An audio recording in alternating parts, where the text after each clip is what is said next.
What's going on, everybody? This is going to be story time. I'm going to make this short and sweet. I normally do not do these, and I want to make this intended for any purposes right now. This is not clickbait, okay? This is for the dream team. This is for my subscribers that really want to know what Tsunami is going through right now.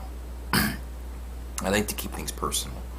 I never like to expose people that do wrong things because I feel that we're all human. We all make mistakes, and we have to come to an agreement that we must learn the consequences in life when we make bad decisions. I think God teaches us that. We also teach about forgiveness. Now, a long time ago, I was dealing with some serious stress in my life. I was dealing with abuse. I'm not going to say no names, but I was dealing with some serious abuse in my family. And I only had one person, and we all know, of course, it's common sense. When you come out of somebody's wound, you know who I'm talking about. Which was supposed to be my mom. You already know what I'm talking about. Really destroyed my life. Made life hell for me. I had no idea what I was getting myself into. A while back ago, I was arrested at gunpoint by like 9 police officers. I was on meth and heroin and the worst drugs you can possibly ever imagine, even acid. And I did not know where all of this happened and how it happened so fast. But before I knew it, I was behind the back of a cop car and arrested. And literally, like, you know, with the handcuffs, like when they when they shackle those handcuffs on you, it tightens twice. The tightness from those cuffs were so violent and just so strong. I almost felt like it was gonna break my wrist. The circulation, it cuts off the blood circulation. It's not supposed to be comfortable at all. It's the worst. It is the worst pain anyone can ever imagine.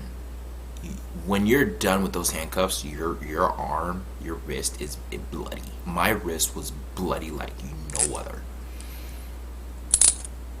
This day, I broke my foot. I was trying to run to escape. I was in danger. I was near death. Woke up in the hospital, and my parents were there. Didn't even know why I did what I did. This goes back to the conclusion of the story of why I got involved with the wrong people in my life. Certain people that are supposed to be the mother job did not do their job, and they caused severe post-traumatic stress to their child. They killed their dreams. Okay. They doubted them. They put them down. And they always had some kind of argument for their child. And abusive. Okay? This was my situation. There was a time where abuse was so bad to where I literally was losing my mind. I didn't know what to do anymore. No one believed me. No one cared to believe me. They could say what they want, they could do what they can, but the proof's in the pudding, right? It's right in front of you. It is what it is.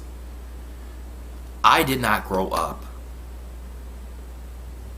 the right way like other people do. I grew up and I had to survive. My only hero that I looked up to was my dad. My dad was the only one there that really brought me up and supported me. When I had everybody against me, it was my dad that was there. I remember there was a time where I was in danger, and these two people in my car were ready to jump me that night. And I remember a knife being held up to my neck. I was so scared. I was running for my life. They jacked my car, and I was scared. And I was trying to be on the phone with my dad. I was like, Dad, I need your help. I'm in danger. I don't know what to do. These people are coming after me. Like, literally, I was in danger. This guy was going to kill me. And he had a switchblade. He had a knife. And I was like, Dad, please find me, please. And I'm praying to God. And I just took off running. I was so scared.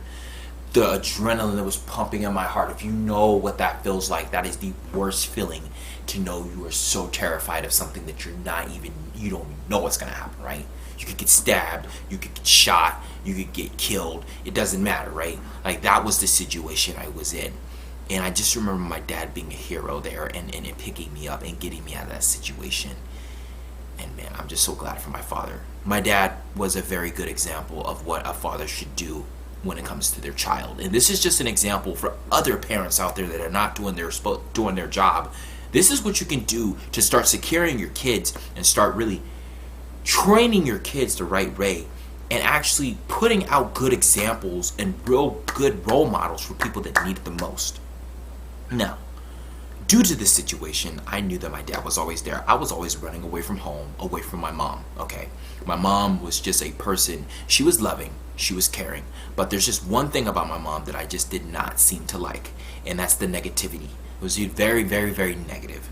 And she always brought down my dreams. It's always what she wanted. It never was what I wanted. It never was what I could do for my dreams. It was what she wanted. And when it came to something or opportunities, she turned it down. She was the first person to bring me down and not up.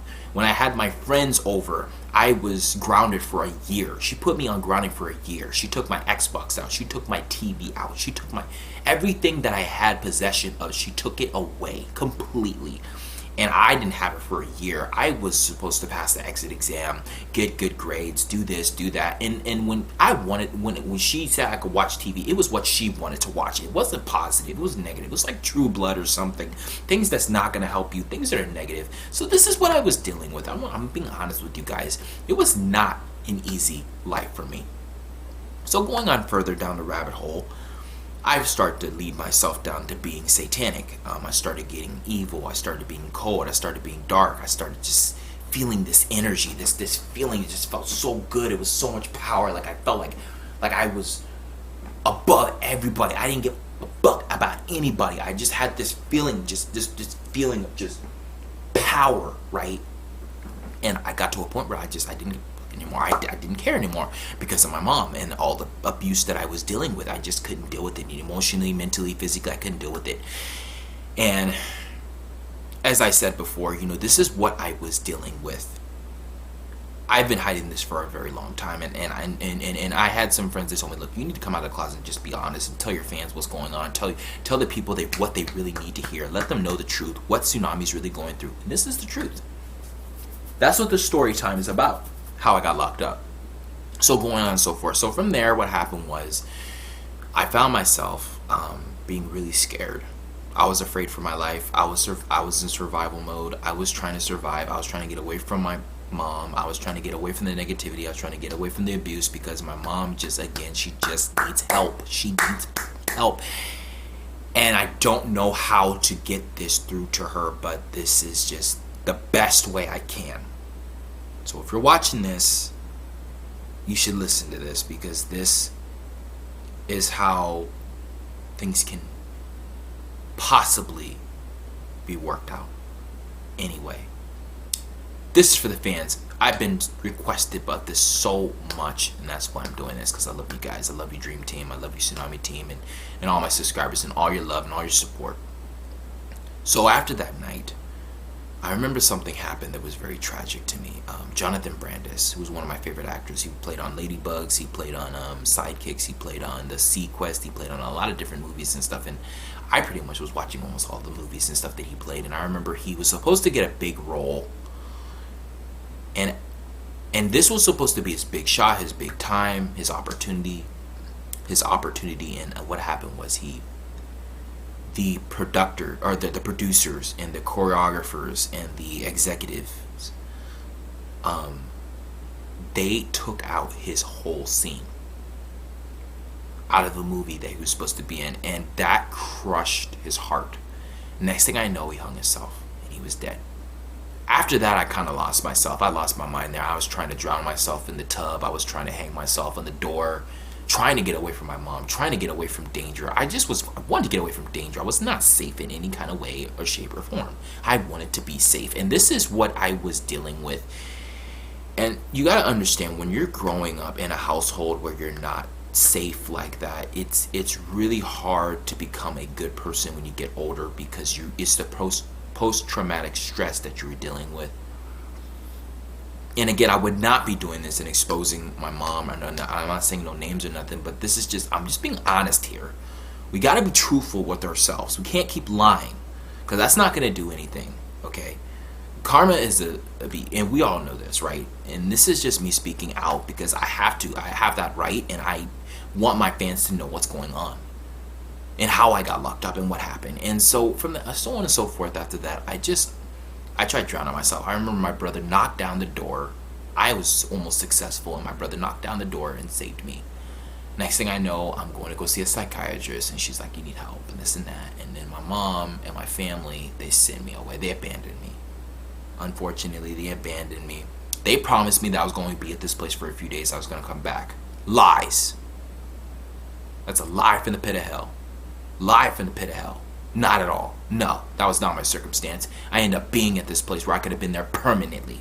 And the place that I went to was a facility that was like Turnabout Ranch, like Bad Baby was explaining in Hannah. But this place was really bad. If you tried to escape, yes, you would get eaten by wolves. Yes, you would get shot. Yes, you would get killed, because this is not a safe environment. I was far away from home. I was not even close to home, and I was a slave. I was in shackles. I did not have anywhere to run, anywhere to go, any place to talk or do anything. When I arrived at this place, I remember it was hell broke loose.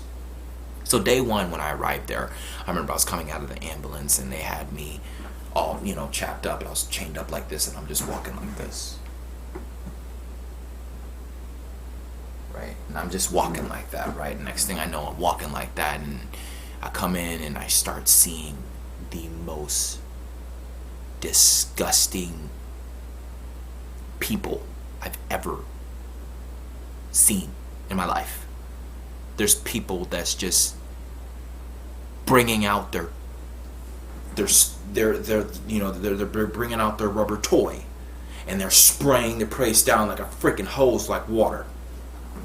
They're using their pickle, and they're spraying it all over the place. Piss everywhere, right? These people are freaking talking to themselves. They're banging their heads on the walls. They're talking crazy. They're causing confusion, they're causing confliction, they're causing commotion and confrontation, and it's just a mess. I'm like, what the heck did I get myself into? And I'm looking like this, and I'm like, I don't know what the heck I'm going to do after this. So I enter in the premises. The next thing I know, they give me the clothes, they give me the bunk bed, they give me the blankets or whatever. We didn't have like pillows and stuff. It wasn't a comfy place. This was like jail.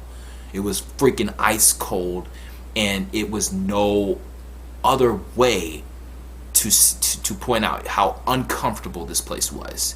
What we slept on was like metal beds. It was not comfortable at all. It was like hard rock, like that. It was hard like rock. So that was what I was dealing with. I remember I got in this one room, and I got into this bunk bed, and this guy's name was Alex. He was a big dude, pretty cool and stuff, but he was a bully. Day one, we kind of started off, we kind of got it off to a nice start. He's like, hey, bro, what are you in here for? Like, what did you do, bro? What's going on? Like, well, what's your name? I'm like, Nathan. He's like, oh, I'm Alex. Nice to meet you. So, we were talking and off and everything, and I'm like, yeah, man.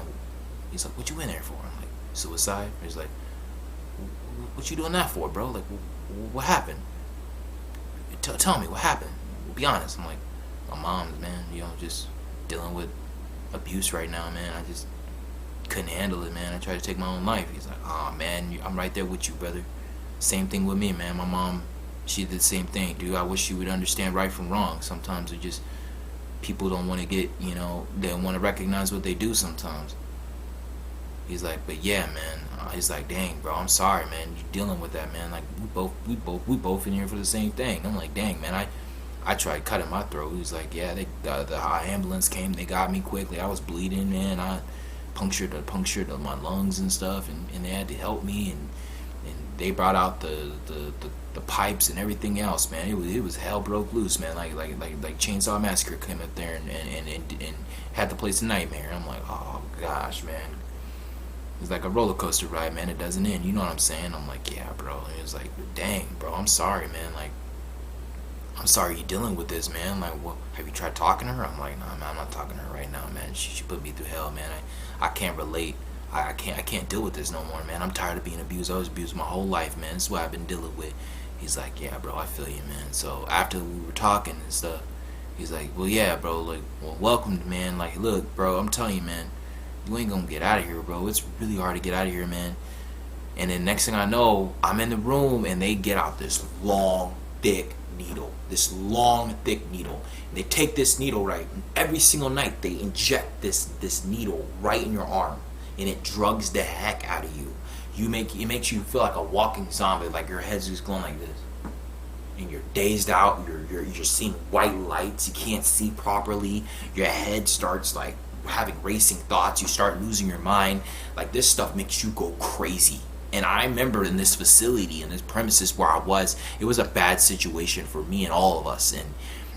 And I remember that they would give us these pills. There's these gray and green pills, and we had to take these pills, and these pills would drug the heck out of you as well. And they're like, look, if you don't take your medicine, you stay longer. If you don't eat the food, you stay longer.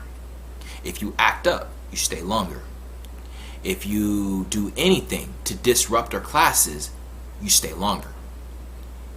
And I'm like, dude, everything you freaking do here, they're gonna just hold you longer. He's like, yeah, bro, it's a never-ending process. You'll never get out of here, bro. So I'm like, man, what I get myself into? Why did they bring me here? So the next thing I know, I'm just kind of looking up to myself and looking up looking up at the wall, and I'm just like, God, like, please help me out of this. Like, please, Lord, like, help me get out of this. So that was the first time. Like, after that night, we were talking all night. I woke up that morning. I took the drugs, whatever. I was drugged. That stuff makes you feel like weak as heck, like drained, like somebody sucked the living life out of you. You won't want to just pass out, fall on the floor. We sleep all day. That's what it does. It makes you sleep all day. It makes you feel like crap. It makes your head racing. It makes you feel crazy. Like, this was the worst camp I've ever been in. I wouldn't even say this is a camp. Like I said, I was locked up. I was pretty much locked up. There were barbed wires everywhere. Freaking even people with guns were around me, dude. It was dangerous. Like, this was not a facility to bring teens. I was there, and I was abandoned, and I was brought here, and I was like, okay, wow, this is my situation. Okay, this is what I got to deal with. So I was really pissed off, not just because my family brought me here, but I was really pissed off because of my mom, and because what she did, and because how she caused this situation to happen. If it wasn't for her, I wouldn't have came here to the first place. If it wasn't for her doing all these things, I wouldn't have been in the horrible mind state I've been in. And I'm just speaking to the fans and letting you guys know, this is what I dealt with.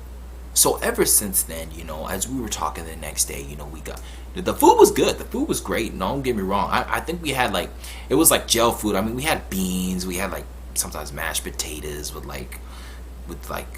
meat. Or we might, sometimes if we had dessert, we might have a little ice cream or something with some Hershey's chocolate syrup or something. I don't know.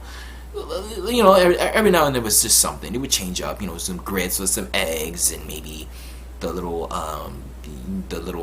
condiments, with the jelly and the toast or something like that. We had simple things every now and then, but sometimes we have this nasty stuff that looked like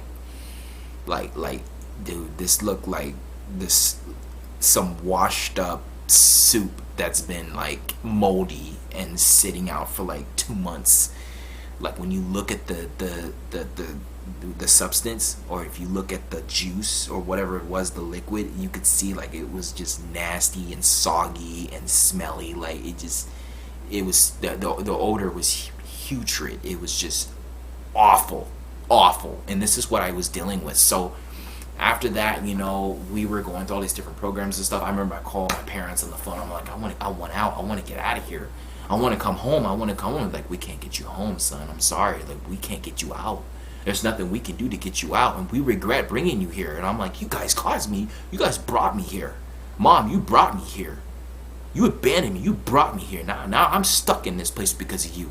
And now I got to get out because of you. And my mom couldn't say anything. She's just speechless. She couldn't say anything. She's like, what have we done? Why have we done this? Yeah, why did you do this? So I was pretty much stuck in a bubble, man. I was in a pickle. I was in a bad situation. I was in a dangerous facility. People could have died there. You know, like, it's not safe there. Where I was not safe. There's no freedom at all. You cannot do what you want to do. You're locked up and you do exactly what they tell you to do. And if you don't do it, you stay longer. So later on down the road, you know, the next day or the next night, you know, I was talking to Alex or whatever, and we're just talking all night. He's like, he's like, hey, bro, like, so what you into? And I was telling him, man, like, how I used to try to do backflips and stuff like that. We were talking about gymnastics, and he was telling me about how he could do this little front flip twist or something. I was like, what? And we were talking for hours on end. And then after that, I dealt with something that was really disgusting. Like, I dealt with something that really emotionally struck my nerve. Where when it comes to someone that is a bully, that wants to harm you, that wants to hurt you, that wants to smash your face in, that's what I was dealing with. I was dealing with a bully that was really willing to beat the out of me, you know what I mean? And getting jumped, you know, like getting jumped like no other. And before I knew it, this guy was farting all night, flatulence all night. I mean, it was so bad. I was like talking, I was like so I'm like holding my breath. If you ever known, like, you're in a marathon, you're holding your breath, and you got your air, you're running as quick as you can, like, and you get to a point where, like, you have all your lungs just like out of air, and your chest hurts, your arm hurts, your head hurts, and you're just like this, right? You're out of it, right? That's how it was with me holding my breath while he kept passing gas at night. So I was like, to a point, I was like, dude, like, why you gotta do this to me? Like, I thought we were cool. He's like, yeah, we are cool, but I can choose to do whatever I want. And if you don't like it, I can smash your ace in it. And I'm like, alright, dude, you don't gotta say it that way. He's like, you ain't my mom. You ain't telling me what to do. You ain't my dad. I'm in control, sucker. And I tell you what to do and when I want to do it. And when I want you to do it, nigga. That's what he said to me. Nigga. And I'm like, so I'm like, look, I'll make a deal. Look, how about tomorrow I give you the food, alright? In the morning, you have my food, alright? You just have my food. And what happened from there is when I gave him my food, he respected that. He's like, look, something about it, he respected the heck out of me. After that, we were totally cool, 100%. Like, after I did that, he's like, you know what, man? There's something about you. I don't know what it is, brother, but there's something about you. I respect you to the top. Like, I respect you completely and utterly. Like you were a nigga I never came across. So, like, you got a good heart.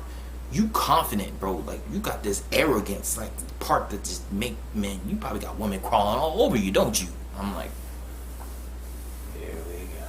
And I'm just kind of just like, kind of just staring off in space. Yeah, I guess, yeah, you know. I'm just agreeing with him, you know. I'm like, yeah, of course, yeah. So he knew, but after that, I just don't know. I mean, the ultimate thing you're supposed to get is respect, and that's what I received in that facility and in that room. So after that, you know, a couple days passed on, things got worse. We started having to go to different programs, and the only time we got to see day, sometimes if we got lucky, if we even get to see light, everything is painted out. Like, you can't even see the sunlight. Everything is, there's gates, there's barbed wires, there's fences, there's like a coating covering all the light. You can't see nothing. You might see a little, maybe a speck of light. That's about it if you're lucky. And I just remember we sometimes, if they give us some If we got lucky, we got some activity to play some basketball for 5 minutes. That's it. That's all we would get, 5 minutes. And sometimes if you don't want to participate with that, you still stay longer. So, I mean, I was dealing with some hardcore stuff, bro. So after that I was dealing with all that, man, I was like, dang, man, I want out of this place, man. I was so sick of it, dude. I was so sick of having to deal with this place, man. And I remember the meetings that they were having and saying, you know, what it would be like to just be outside and to be free, to know what it's like to just be yourself, to be free, to drive around, to live life, to be happy, to just explore, to be able to be free outside in the real world and not trapped up like a freaking monkey in a cage. You know what I'm saying? Like, this is how it felt. We were locked up. We were slaves like this. You know what I mean? Slaves. And we couldn't do what we wanted to do. We were being controlled and manipulated and being locked up for no reason. You know what I'm saying? I wasn't even supposed to be in there, but I got in there because of my mom and because of my family that put me in there because they thought I needed it when I didn't, and they made the biggest mistake of their life. And I got myself into a situation where I literally got bullied, I got beat up, and all this crap. So it is what it is, like I said. But at the end of the day, they had made those briefings. They started talking to me, and before I knew it, I was looking upon the situation of what would be best for my life and how would I get out of this capsulated situation. Like a capsule, like a medicine, like a pill. You take it, you get sick, and you're out, right? Like 3 strikes, you're out in the ball game. Well, that's what I was dealing with. So I just remember just looking and thinking how bad I wanted to be free, how bad I wanted to go home, how bad I just wanted out. I was crying every night. I wanted to get out. And I'm a strong dude. But this place was terrible, dude. There was some crazy psychopaths up in here, man. These kids were talking about like levitating pencils and stuff. They were talking about like how they're seeing spirits, demons, this and that, all this stuff, freaking going crazy, banging their heads on walls, freaking screaming, yelling, hollering, violent, anything you can imagine. This place was ludicrous, all right? And I just remember after the first and 2 visits, my family came and visited me.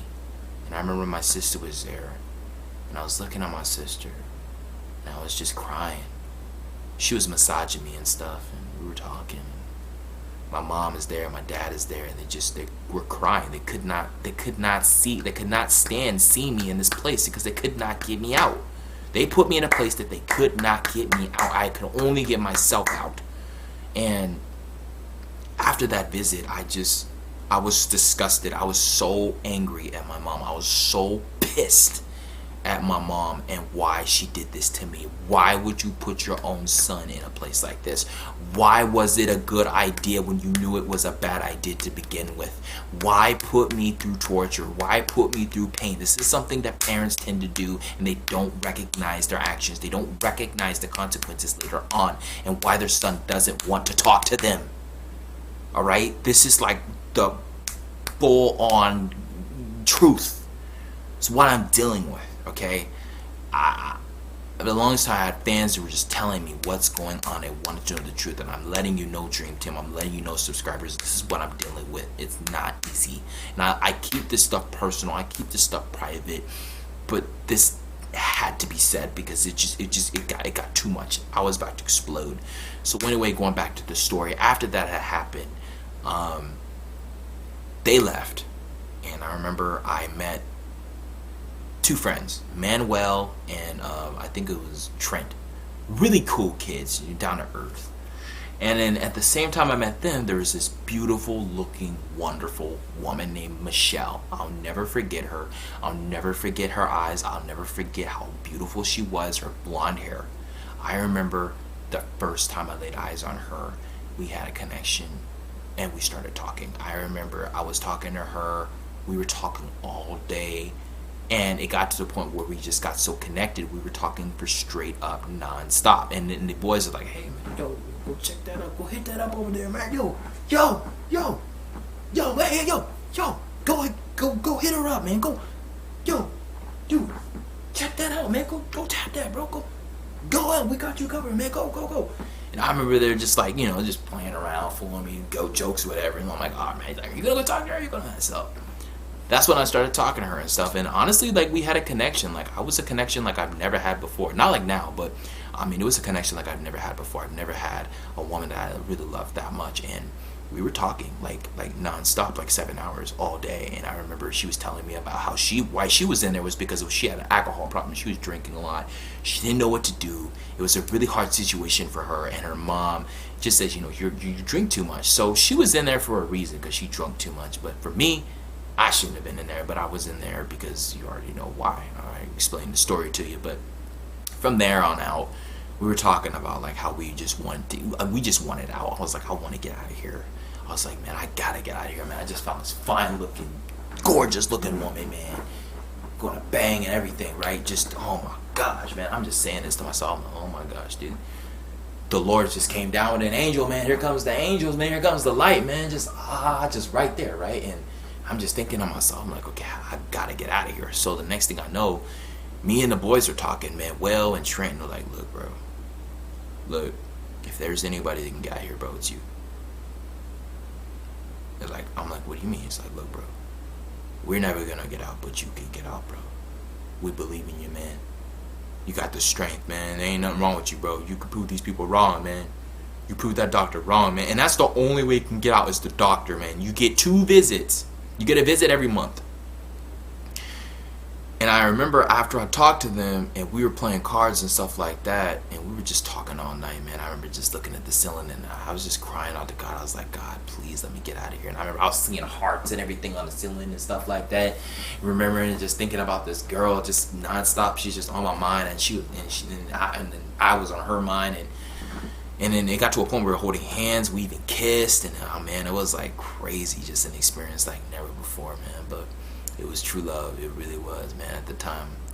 And what ended up happening from there was me and the boys were talking. I'm like, look, dude, like, you gotta get out of here, bro. You gotta show them that there's nothing wrong with you. And I'm like, God dang it, you're right, bro. I was like, you're gonna get out of here. And then I remember the doctor told me, like, look, we feel like there's something going on, and we can't let you go. I'm sorry for the bad news, but we can't let you go right now. Like, you're stuck with us. We own you, and you're just gonna have to do what we tell you. But you can go on about your business now. I'm sorry, like, but you're not free, like, to go. Like, you can't leave ever. Like, you belong to us. That's what he told me, and I'm like. So from there and so forth, of course, my head is down. I'm upset. I'm like, man, why did they do this to me? Why? Thinking why my mom did this. Why did she do this to me, dude? I was so pissed at her. I was so mad. I was so infuriated, dude. So mad that she put me through this. And I was like, you know what? Only person could get me out here is God. It's God. So I gave it to God, man. I prayed that night, every night.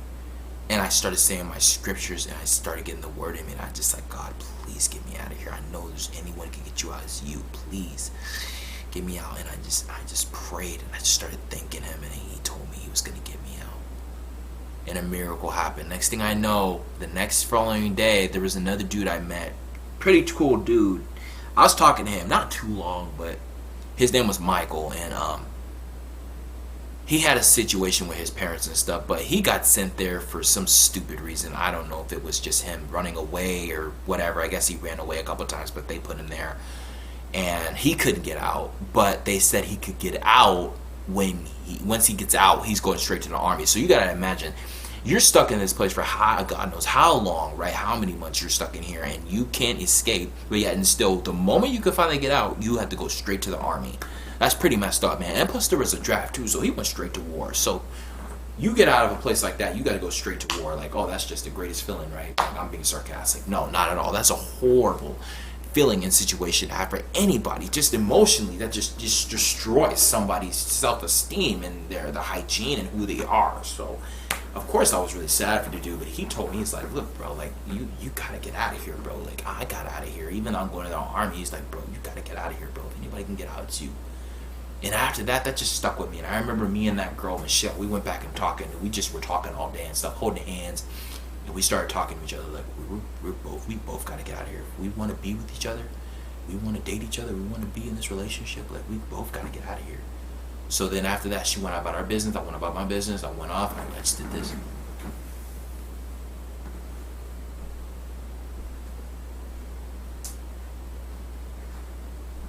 And I just walked off right then and there. I just walked off. She walked off the other way, and I was like, okay, it's game time. So after that, I started doing everything they told me to do. I started eating the food they told me. I started taking all the drugs they gave me. I started participating on time. I started being a leader and being the best person I could be. I started doing everything they wanted me to do. I started showing the best behavior that they've never seen in years. I started taking all of my heart and everything I had, all the adrenaline, all the blood and everything, the sweat and the pain, and I just used it for everything to get me out of there, for the benefits and for the perseverance to get out, with the confidence, and I just said, I'm gonna get out, and God's gonna help me get out, and shortly enough, they started recognizing my behavior. They're like, look, this dude's been on some outstanding behavior. We've never seen anything like this before. Is this dude supposed to be here right now? Like, and they just started looking around. And the thing about it is, everyone has to have a meeting. They go in this one room and they all have a meeting. And after they all have this meeting, when everyone is there, they all have to agree to sign a paper and choose to let you go. Every single one of them in there has to agree. If they do not agree, you cannot leave. It is the scariest feeling to know you want to be free and you're a slave. Trust me. The scariest thing is your own freedom taken away. It's happened to me, and I know what it's like. It's not fun. It's scary. It's the worst feeling and situation to be in. Trust me. It's like just like being locked up. Because that's where I was. I was locked up. There's barbed wire freaking everywhere and cards with guns and stuff. So trust me, it's nothing like you can ever imagine. But that's what happened. And I remember I finally got another visit with a doctor, and he told me, he's like, look, I don't know how this is possible. I don't know why.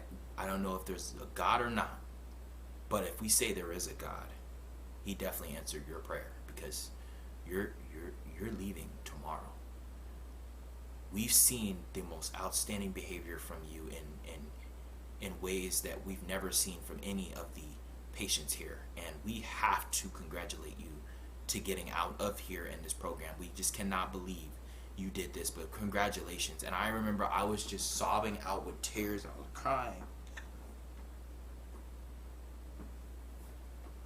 And I was doing all that. I was just like sobbing, tears, crying of joy and happiness to get out of this place. And I remember just right after I got the good news and I got the papers and stuff for the confirmation for me to finally leave, that's when I got the confirmation that my friend Michelle, the one I was going to be with, was going to be my later girlfriend. I realized that she was going to get out the same day too.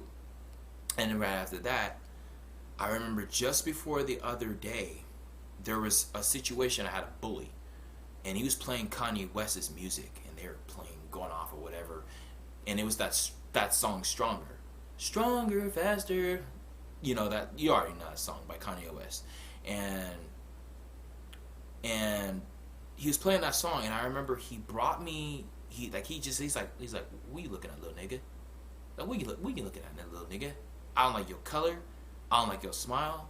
I don't like nothing about you. I want to beat the crap out of you. I don't even like you, little nigga. That's what he kept saying. He's like, I don't like you, little nigga. I'll beat the brakes off of you. I'll beat the brakes and break your face. I hate you. He's like, I hate you. And I remember after that, man, he brought me into the room. He's looking back this way. He's like this. Someone fucking their knuckles and looking like this, ready to beat somebody up. That's where I was. I was in a situation. I'm locked up in this room. It's dark. It's cold, right? He's looking to see if the guards, and then, of course, my head is on the wall. Bam, bam, bam, bam, bam, bam, boom. I get beat the up, dude, and I hit the floor, and I'm like, this is me. So I'm like this, right? And here I am, right? And I'm like, you just hear the sound. Boom. And I'm just out, right? And he just beat the beat the brakes out of me, man. I got busted lip, black eye, cut right here, and just, man, it's so bad, man. So like, I'm dazed, my head's all spinning, I'm seeing white lights, I'm like, my head hurts, and then like, they don't even know what happened. They're like, what happened to you? And I'm just, when you get the wind knocked out of you, beat the fuck out of you, you're just trying to get yourself up, and you're like,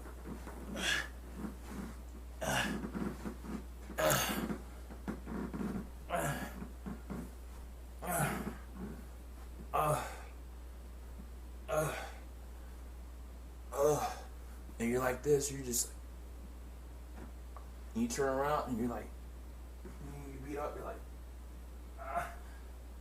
oh. Well, that's how bad I got beat up. So this bully beat the crap out of me. Right after that, they called, the cops or whatever. I didn't snitch. Of course he got karma, so they found it out. Blood all over the floor, blood on the walls, blood on the door, blood on the bed.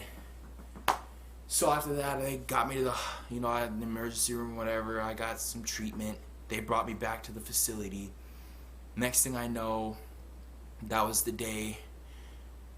Right after that night, there was a woman that was told that she was going to be able to finally leave. And she was so excited. I remember looking in her room, and she was so excited and jumping up and happy. And the scariest news I heard, right?